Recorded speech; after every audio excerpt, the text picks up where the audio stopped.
তাদখুলুল জান্নাতা বিসালাম।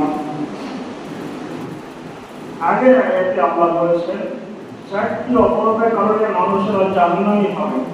হাদিসে রাসূলুল্লাহ সাল্লাল্লাহু আলাইহি ওয়াসাল্লাম বলেন চারটি কাজ করলে মানুষের জান্নাতি হবে। বুঝতে পারলেন? আয়াতে আল্লাহ বলেন যে চারটি কাজ মানুষকে জাহান্নামী করে, আর হাদিসে রাসূলুল্লাহ সাল্লাল্লাহু আলাইহি ওয়াসাল্লাম বলেছেন চারটি কাজ মানুষকে জান্নাতি করে। আগে চারটি কাজ দুটি বলেছি। এক নম্বরে নামাজ না পড়া, দুই নম্বরে মিষ্টিকে খাদ্য না দেওয়া, তিন নম্বরে আমরা কিয়ামতকে অস্বীকার করি। কিসের কিয়ামত? আরে কিসের মরণ, কিসের কবর, কিসের উঠা, কিসের হিসাব, এগুলো পাত্তাই নিলাম না। তিন নম্বর। চার নম্বরে আর যারা কি করে হকের বিপরীত